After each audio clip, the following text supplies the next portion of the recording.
This is a special bonus edition of Judaism Unbound. Judaism Unbound on Trending Jewish. Welcome back, everyone. I'm Dan Liebenson. And I'm Lex Rofberg. We were really honored a few weeks ago to be featured on another podcast, the Trending Jewish podcast, in an episode entitled Turning the Crisis Narrative on Its Head, in which we talk about Judaism in digital forms. We're excited for you to be able to listen to it on our feed, and we're really grateful to Trending Jewish for allowing us to release it here on the Judaism Unbound podcast feed as a bonus episode. So without further ado, here's the episode. The ability for somebody in any minute of their day, at any hour of their day, to decide I'm going to do Jewish with other people right now, no matter what their location is nutso to me. Like, that's unreal. We all have JCCs in our pockets.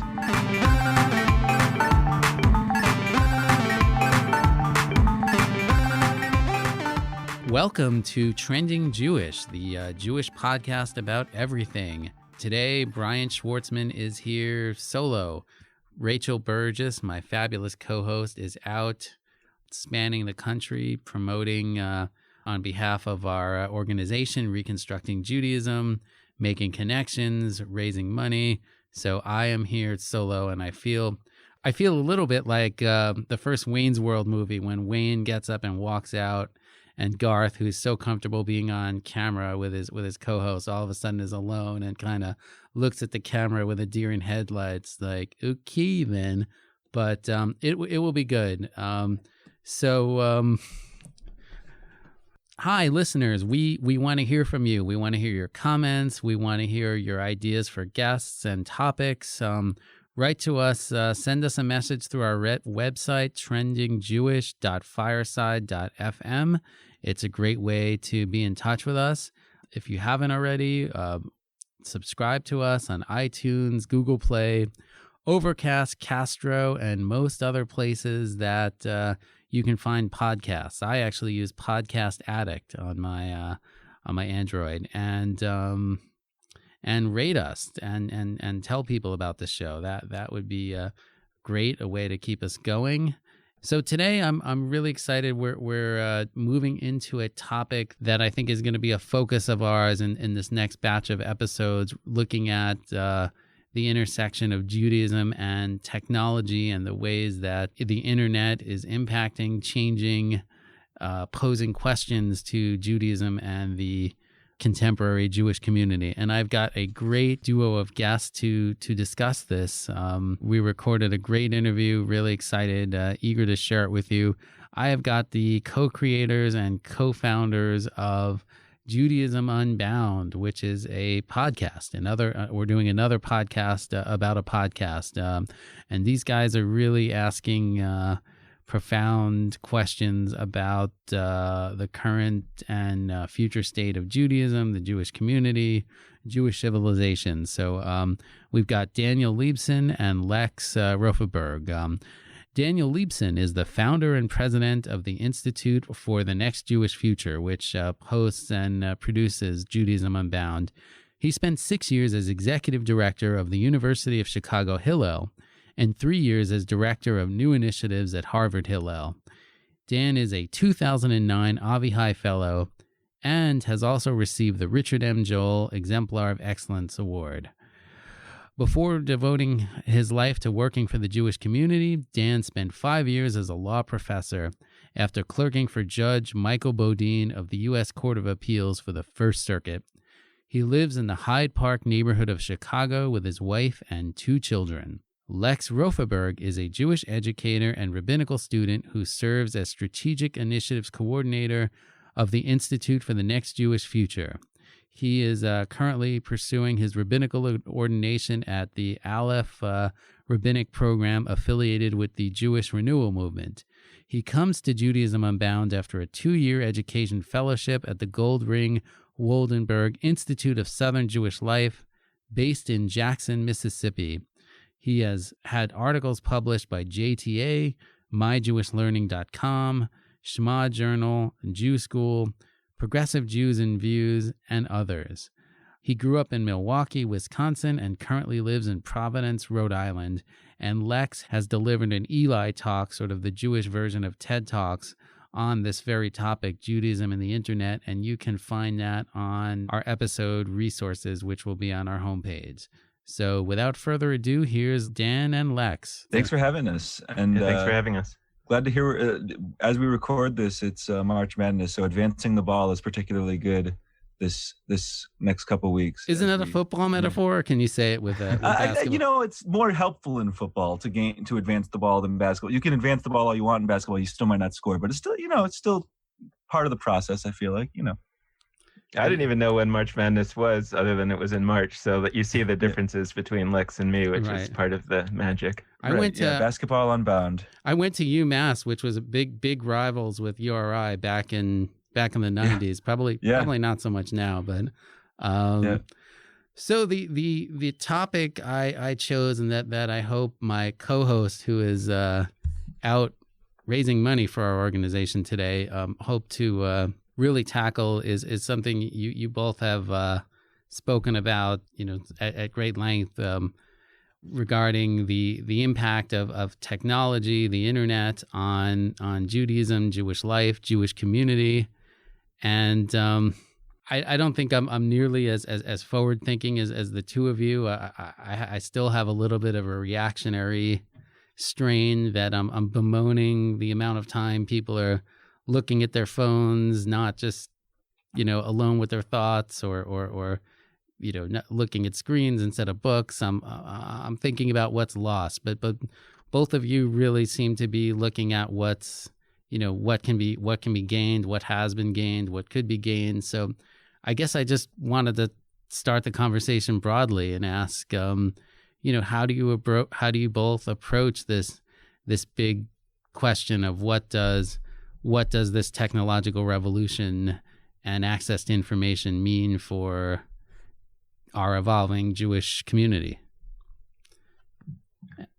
Okay. You guys can flip a coin if you want to. No, yeah, it's funny. We on our own podcast we're usually like we're asking the questions, so it's easy. But by the way, I know as a reporter, I was a print reporter for about a dozen years, and I know it was the hardest thing in the world the few times I was interviewed. It's like a doctor being a patient. Right. So I greatly appreciate you subjecting yourself to this, because I'm sure I won't do it as well as skillfully as you guys do. So. No, I'm sure you will. But so yeah, okay. Digital Judaism. What's the deal? Where does it go?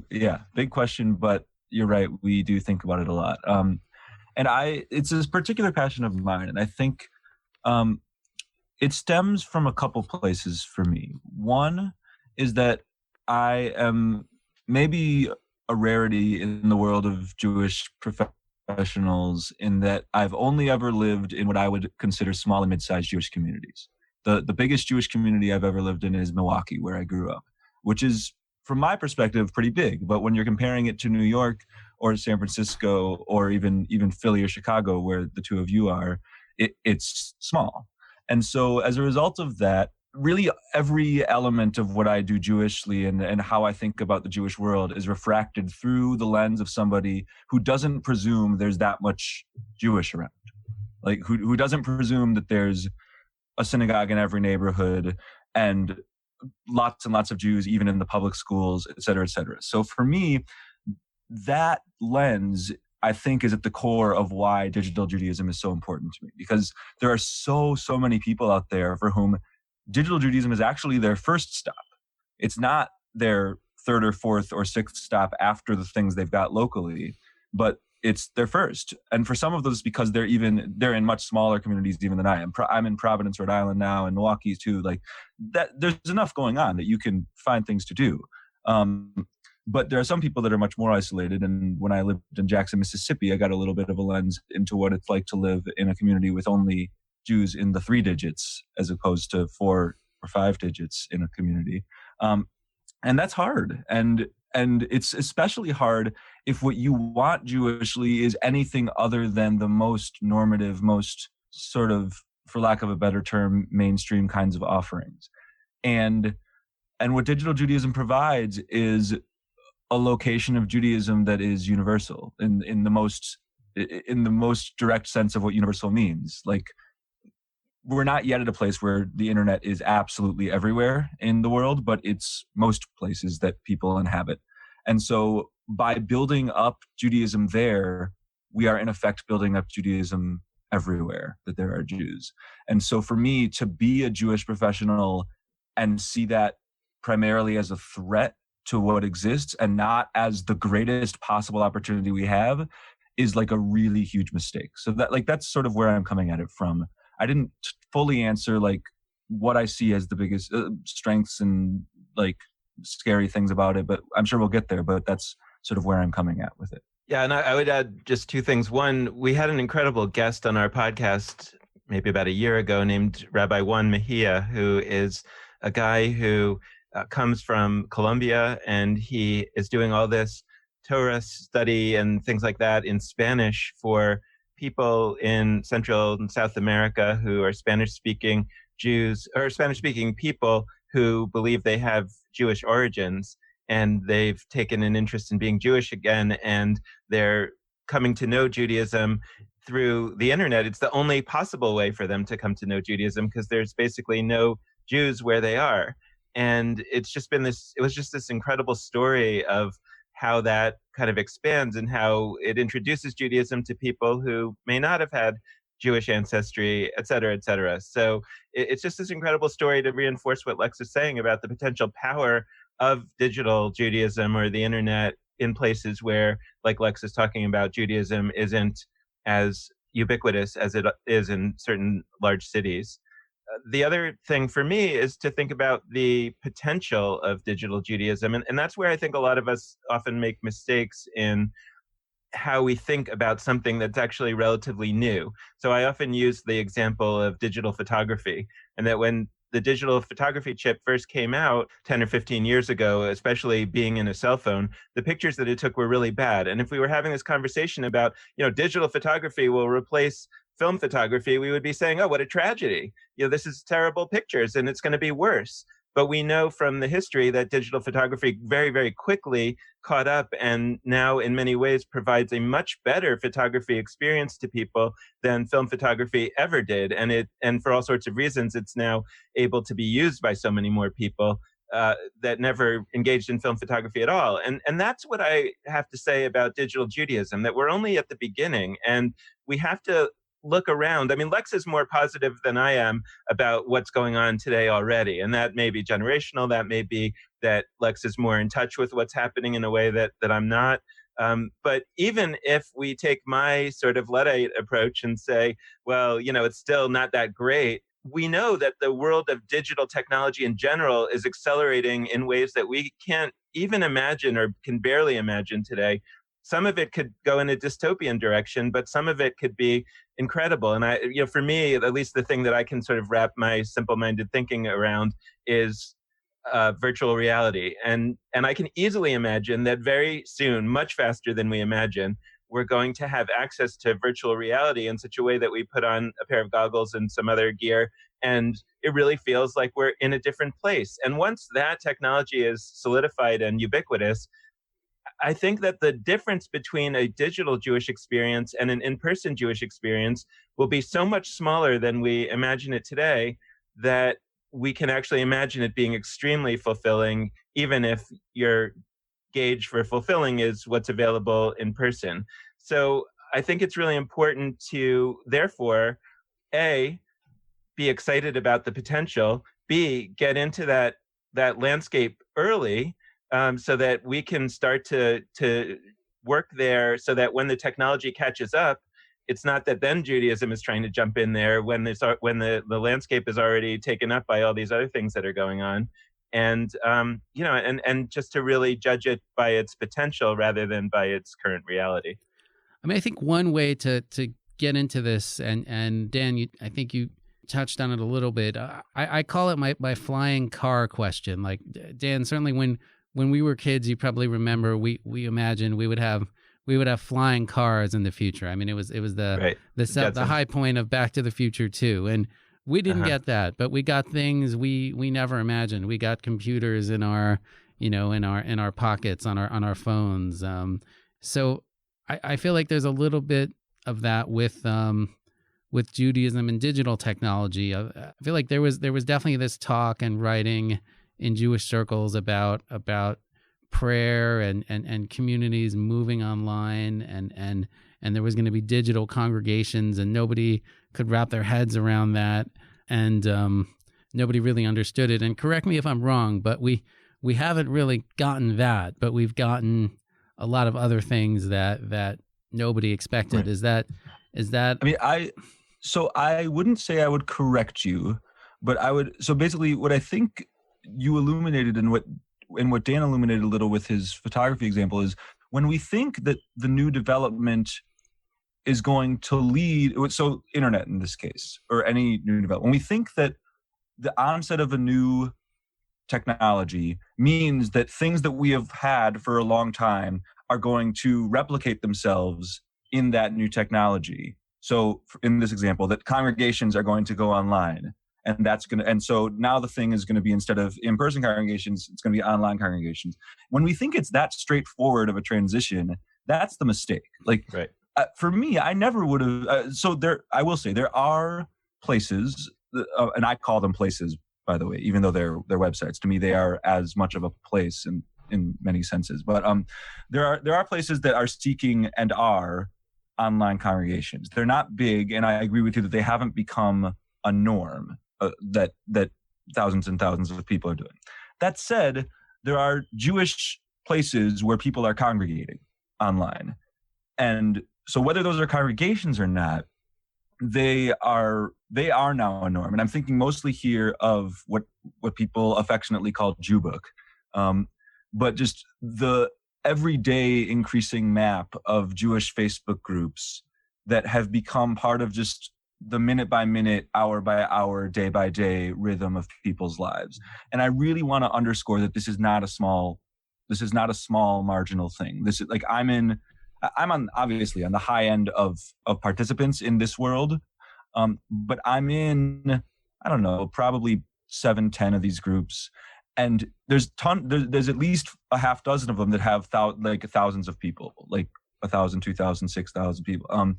And that's huge. The ability for somebody in any minute of their day, at any hour of their day, to decide I'm going to do Jewish with other people right now, and be able to do that no matter what their location is nutso to me. That's unreal. Like we all have JCCs in our pockets.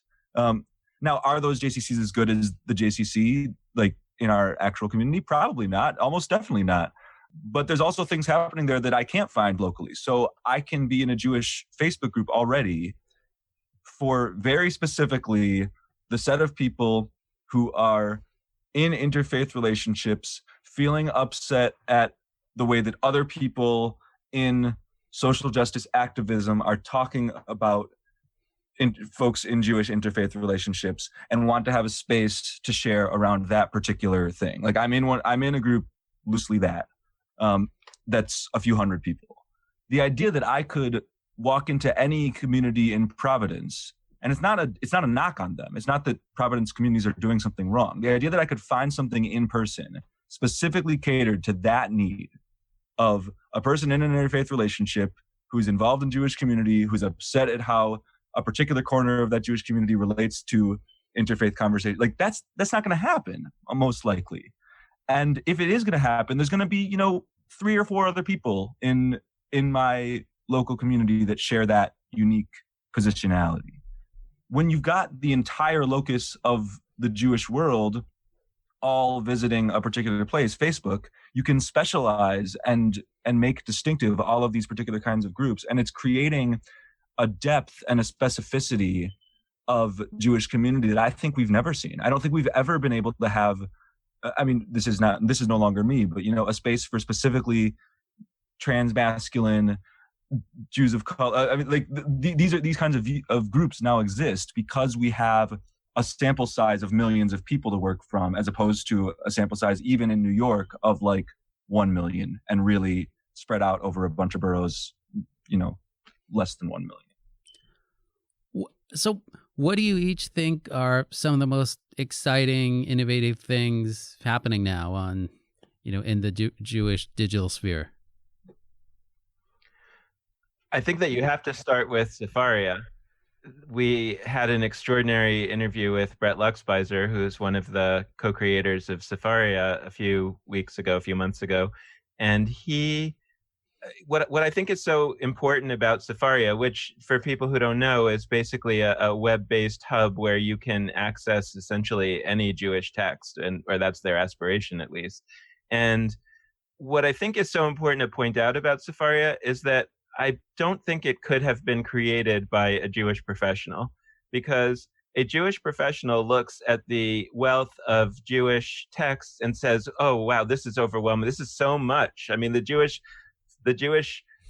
canon, the Jewish text library is just so overfilled that it's just overwhelming to imagine that somehow we could create some kind of online way that people would be able to access any Jewish text in seconds. Whereas for Brett, someone who worked at Google for a while, his experience of this was that it's a small problem. I mean, Google has just put the entire world's information in an index. And so the idea that there's basically 1,000 important books and we can find a way to digitize those and translate them and make them available to everybody, that's a small problem.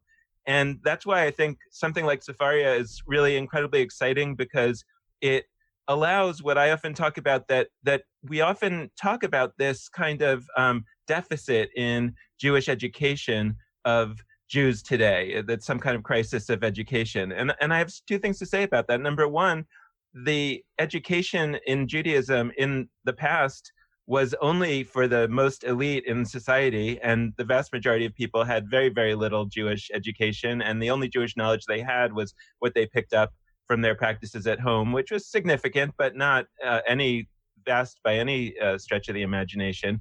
And so today we have the potential for literally every Jew to be Jewishly educated, more than I think most Jews were in most of the past. But something like Sefaria gives the opportunity, I think, for Jews to have access to Jewish knowledge faster and more immediately and more deeply than 99% of rabbis throughout Jewish history, because rabbis were restricted to what they had learned in yeshiva and what books they happened to be able to afford on their bookshelves. Now, because of digital technology, any Jew, any non-Jew can access any Jewish text, and ultimately in incredible translation. And the fact that Sefaria was able to put the resources together to buy the perpetual license to Steinsaltz's English translation of the Talmud, which is an incredibly accessible translation of the Talmud, is just stunning. And so I think that Sefaria is important in its own right, but it's also an incredible example of the potential for digital technology to make Judaism, I think, more accessible and more powerful for more people than it's ever been before in its entire history, which turns the crisis narrative on its head. So the question becomes, what other dimensions of Jewish life can be Sefariized? Yeah, I agree with that. And there's so many. I'd start by saying, with the risk of hyperbole, everything that's Jewish on the internet excites me. I mean, like, even the things that appall me that are Jewish. like to me, I mean, to use a Reconstructionist term, it's about building a civilization. It's about creating a map of as much of the Jewish as we can and making it available. Because here's what goes unsaid all the time in Jewish life.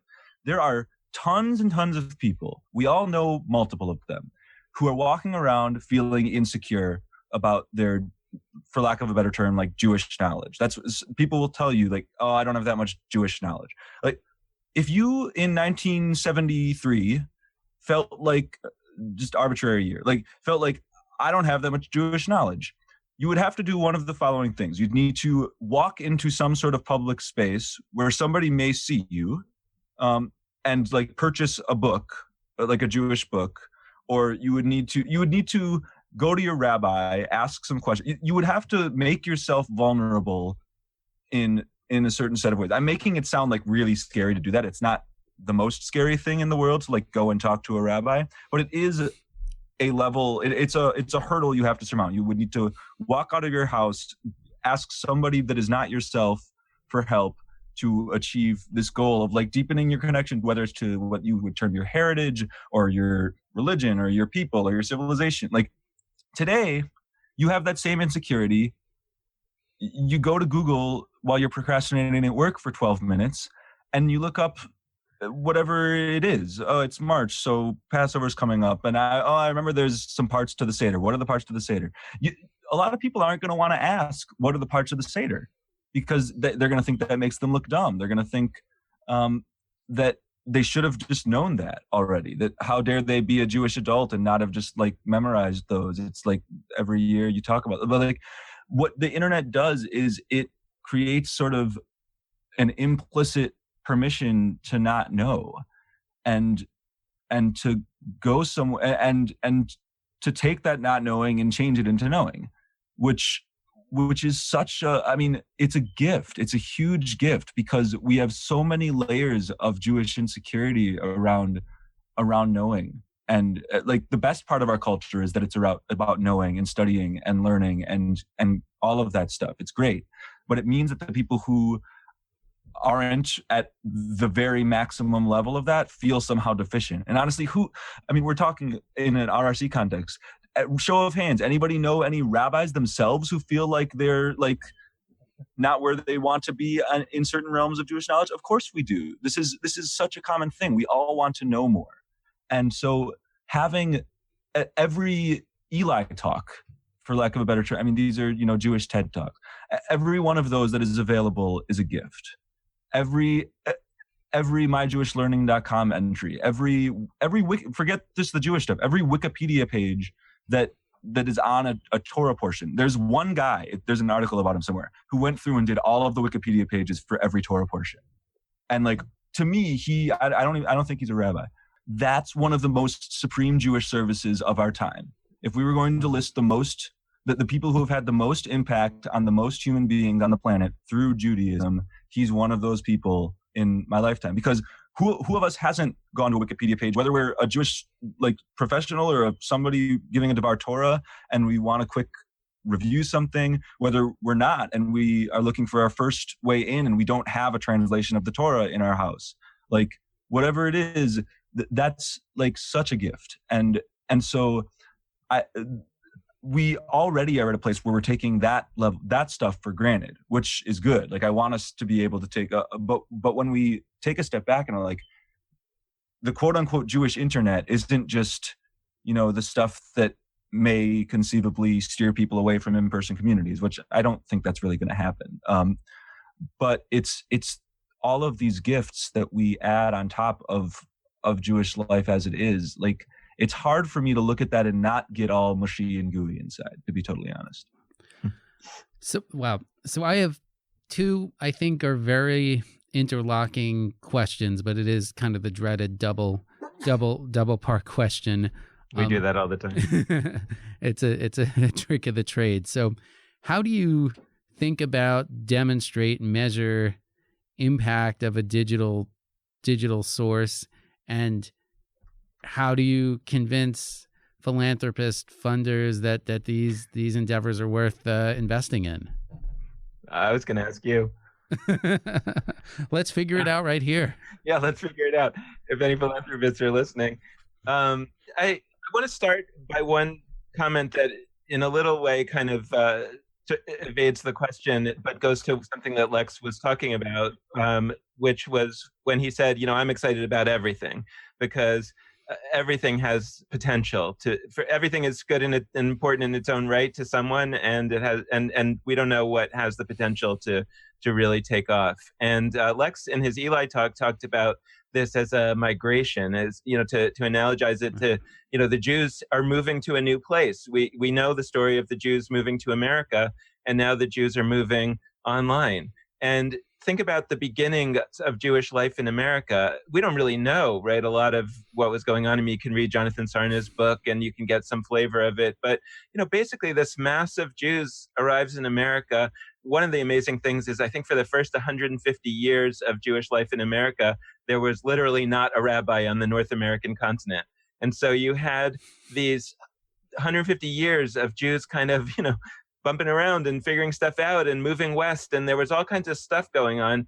Some of it, I'm sure, was great for a few people and sort of went away. Now, was that unimportant because it went away? No, it actually sustained those Jews through their migration. And so I think often we imagine that the only thing that has worth is something that's going to ultimately itself become the seed or the nucleus around which the future Judaism will grow, as opposed to seeing if a few people are engaged in something, it has inherent value because it's keeping those people in the game. So that's, I think, a little bit unclear for a philanthropist how to think about it, because the question ultimately for philanthropy is, yes, but when should I supplement with my money that activity, as opposed to letting if it works for the person, they should pay for it, and to what extent should we kind of be infusing more money into the system and where in order to have the highest impact. So we do in some way want to measure impact, but the first thing that I put out there is that, we should also be careful thinking about that if we understand what's going on to be a migration and to be this very early stage, and then along comes someone like Isaac Mayer Wise, who comes in and looks around and sees what's going on and starts to see connections between them, and starts to also see the importance of the migration in a way that people hadn't before, right? People saw the migration to America also sort of negatively, that it was the golden land, but it was also a place where you can't really be Jewish. I mean, that's what they were saying in Europe and why many people didn't come. But then Isaac Mayer Wise comes around and sees, hey, we can actually recognize this as Minhag America, as the American Judaism, right? Which is a new Judaism in its own right. And we can start to give that definition. So I imagine at some point somebody will come along and look around at what's going on in digital Judaism and start to tie things together and try to make proposals as to how things might fit together. And then we might be able to start to say, okay, so now that somebody's here trying to help us systematize this, we should evaluate it as a system, and then we can use sort of classical measures of impact and whatever.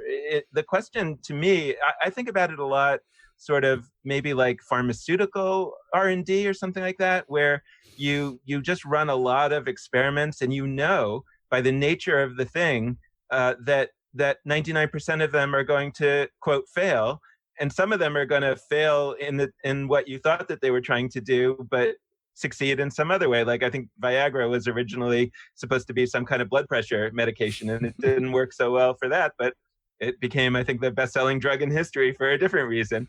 And so, I was thinking, like, what would be the Jewish Viagra, which is sort of an interesting... Oh, gosh. But it would allow Judaism to flourish, right? And so the question is kind of... at this stage, I would propose that we are at the stage of the R&D and of the kind of pharmaceutical, like we just have to invest in the process rather than in any particular attempt. And that, but then to go back to your question, I think ultimately the question is, okay, so if we reframed it there, how do we see what should be assessed? And here's what I would submit as an alternative to the traditional point of view that says what impact looks like is large and growing numbers of people that are being affected by something. I would say that in this world in which it's experimental and it's new, much more important than numbers is the passion of the people who are involved. If we believe that the people who are involved in this new thing are similar to the people who are uninvolved, as opposed to, right, when we're thinking about, let's say, somebody who's really looking for more stringent Jewish law or something like that. There are people that are really passionate about that we call them ultra-Orthodox. The thing is that we know that they are so profoundly different from people who are uninvolved in Jewish life that even though they have a lot of passion for this, it's probably not going to translate over to those other folks. But if you look at something like, I don't know, Moshe House or some kind of initiative, that's not a digital one, but talk about, Lex and the Facebook group for people who are married to somebody who's not Jewish or whatever, and that the people in that group are intensely passionate about it.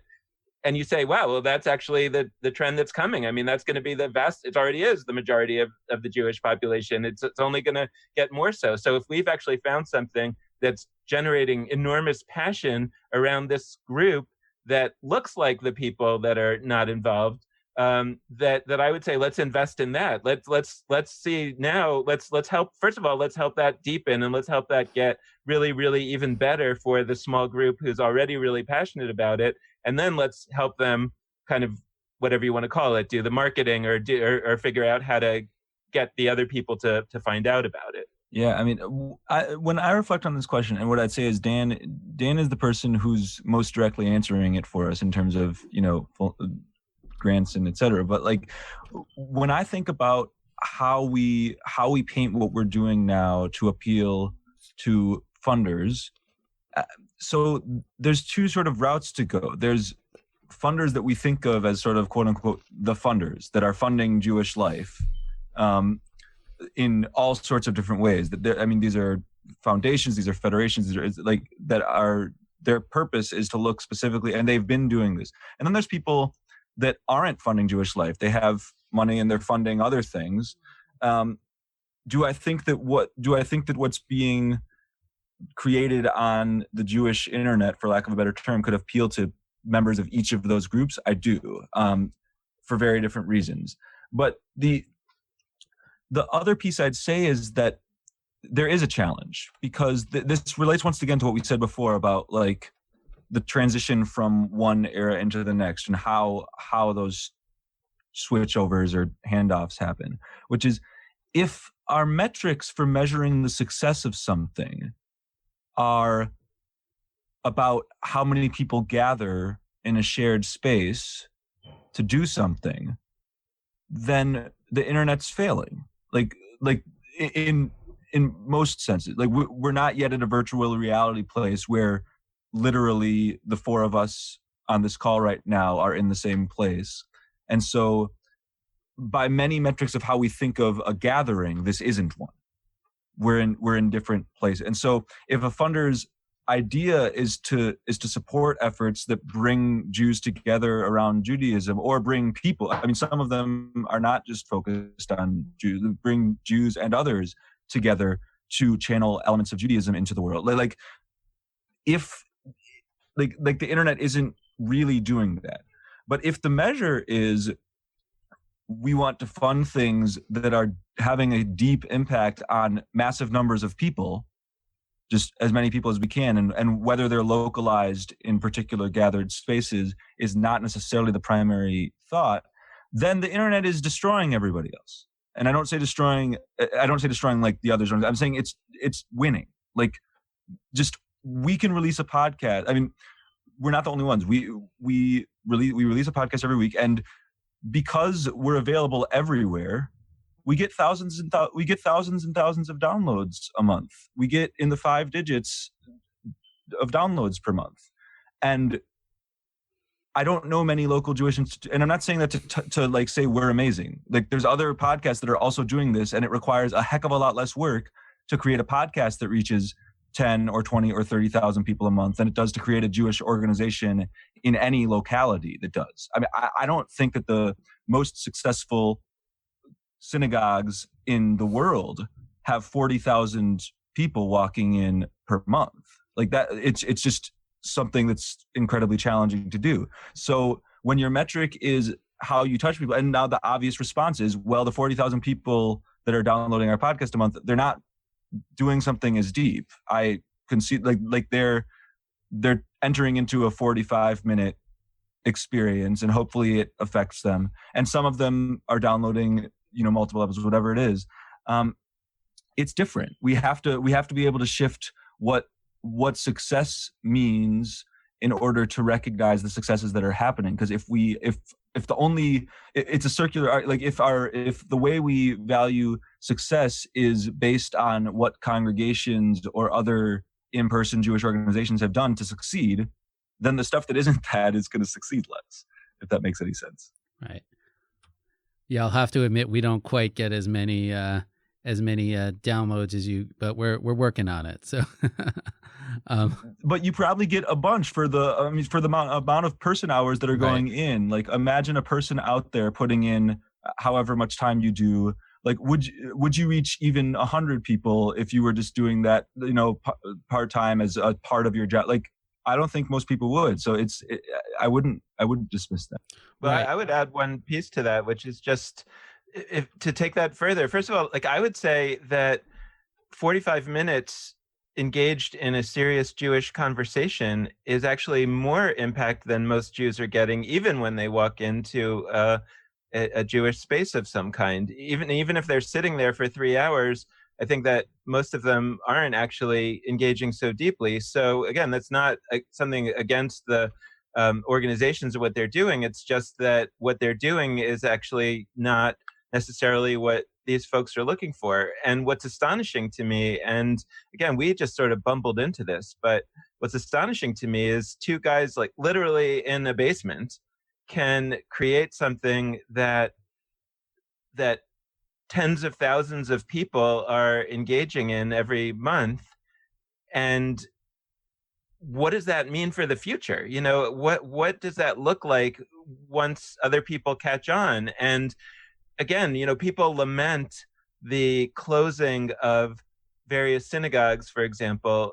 And I would say two things. One is that there was sort of a bubble in the 50s, 60s, 70s that basically too many synagogues were built, that it would just, you know, it wasn't a centrally planned thing. And so there wasn't a big strategic plan about it. It was actually sort of, it felt like the right thing to do at the time because there were a lot of Jews moving to new places. I mean, talk about migration. There were a lot of Jews moving to the suburbs and they had the wealth to build these synagogues. And for various reasons, they had the interest in doing so. But the problem is that there was a huge financial and capital investment made in those organizations. So it feels very terrible now when they have to close. But that's still a different issue than imagining that somehow in a world in which synagogues are closing, that means that fewer Jews are going to have meaningful Jewish experiences. I think that it sort of looks that way because the meaningful Jewish experiences in a new way haven't all been invented yet. But we start to see, again, I say, you know, we start to see synagogues, for example, or some of these newer type synagogue adjacent organizations like LabShul in New York that are live streaming their services. And it's great to watch a service on a screen potentially, but sometime soon you're going to be able to put on a pair of goggles and you're going to feel like you're in that service. And at that point, I'm not sure that it's a negative thing. You know, at that point, you're saying that literally, right, tens, hundreds of thousands of people might be able to experience this incredible service. Or our guest Dan Ain recently talked about how he's really interested in the American, what he calls the great American art form of the religious revival, right? This kind of one-time, deep, moving experience that you have with kind of a traveling preacher. But the way that digital technology turns it on its head, it says the preacher doesn't have to travel. We can travel. So we can go around to, you know, you could imagine that there are 10 amazing religious type experiences that are available locally in different places in the country. But because they're all live streamed through virtual reality, I can, in 2 months, you know, I can visit 8 of them. And every Shabbat, I can have this incredible, new, fresh experience with some of the most talented practitioners that ever were, right? And to me, that's just an incredible future to imagine. I think each of you set me up beautifully for my final question. I'm standing under the hoop alone, and you pass me the ball. You've used digital technology, you know, to advance Jewish conversations and get your listeners and guests involved in deep thinking. I'm just wondering how this whole process, this whole venture has impacted, changed the two of you, changed your perspective on the Jewish future, or just you know, your perspective on the medium of podcasting. I often talk about my personal story that I grew up as the son of a conservative rabbi, and I moved to Israel when I was 14, and I, in Israel, was put into the Orthodox school system and kind of lived in an Orthodox world for the 4 years of high school. And I always tell that story that, you know, I hated every minute of all three of those experiences, you know, and I was this kind of person. I remember having a conversation with the rabbi of the school that I attended in Israel, and he sat me down at the end of 12th grade, and he knew I was going to college in America, and he said, I hope that when you go to college, you're going to find a person to study with who wants to study Torah just as much as you do. And I said to him, well, that's not going to be a problem, because I wanted to study Torah not at all. And I think that I had this sense of myself in many ways as, that my Jewish future was going to be sort of on the periphery of the Jewish community, if at all, because what it was or what I had experienced wasn't for me. And there are ways in which over the course of my adult life, I did come in and had various jobs in the Jewish community, and I came in and out of it. So it's not quite as simple as that. But in some deep identity way, I always felt like an outsider, and I felt like that was going to be my lot in life. And because of digital technology, I feel like I'm in the center of something, and it's not because of having built that something. It's literally because a technology allowed me and Lex to have a conversation that we wanted to have for ourselves. I mean, the truth is that Judaism Unbound wasn't meant to start as a podcast. It was started as a book that we were trying to write, and we felt stuck on the book, and we said we had to do more research. So let's do it in the form of a podcast, because that'll be fun, and people will be more willing to talk to us, et cetera, et cetera. And so literally all Judaism Unbound is Lex and me having the conversation that we really wanted to have, and inviting people to have that conversation with us. I mean, our guests. And then it turns out by total fluke that tens and tens of thousands of people are interested in having that conversation. I don't think it's just that they're interested in hearing us have the conversation. I think in some deep way, they're experiencing it as that they're part of the conversation. And actually where we want to take it going forward is to figure out how to make that real, and how to really allow the people to be talking to one another and talking to our guests and finding each other and finding new people in their communities that are creating these kinds of experiences, or maybe they're going to start being the creators of those experiences. But it all started because the technology allowed us to just do what we wanted to do. And then it turned out that there was this kind of silent majority or silent huge amount of people that also wanted it, but kind of like me felt like they were the only one, or they were the only one that they knew. And so somehow what's so exciting to me is that the technology has actually enabled me to imagine, I don't have it yet, but to imagine that there may be the Jewish community in the future that is the Jewish community that I really do want to be a part of. And that would have been inconceivable, I think. I don't think that there would have been any way that I would have been able to figure out how to do that if the technology hadn't facilitated it. Yeah, I mean, for me, the question of how the internet or how digital things have influenced my Judaism or influenced me, it's hard for me to answer, not because it's a bad question, it's a great question, but because it's like asking how air affects my life. Like for me, my profession is for a digital Jewish organization.